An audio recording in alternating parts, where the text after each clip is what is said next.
Because I know you hear this, they'll say, well, you voted for Foxconn. That is picking winners and losers. This is a big subsidy from the state to a private corporation.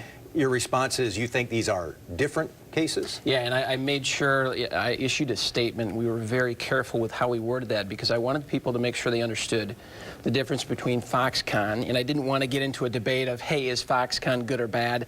That's done with. We voted on it. We agreed it was good policy because you've got a company who's in a fundamentally different industry that's going to bring new jobs to the state that will fundamentally transform the makeup. And this is an opportunity that's unique and different. It's growing jobs. Transfer over, what is the situation with Kimberly-Clark is you have a contracting industry. You're not providing incentives to increase jobs. You're saying, hey, we're going to help bridge a gap here because you're union leaders and you couldn't come up with the ability to do it.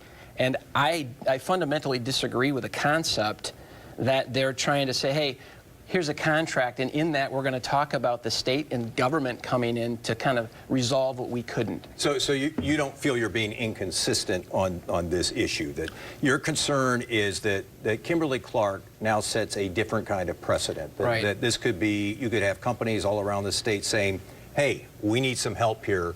What are you going to do for us? It was the biggest concern as we debated Foxconn.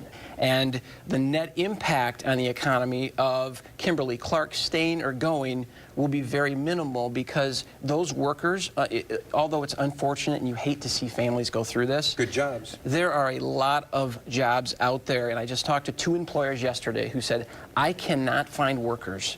And if Kimberly-Clark would go down, and this were their words, they said, I would be able to hire them in an instant. And we would love to find good workers. I mean, you have to remember, we are at record unemployment levels.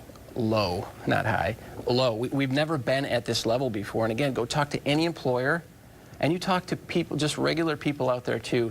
They know that they have a pick of jobs right now. And we're seeing the cost of living or the wages continuing to rise. So people are finding better jobs where they can make more money because that's just the nature of the economy. So overall, we couldn't be in a better position as a state for this type of situation. Although it's unfortunate, we have to remember that too.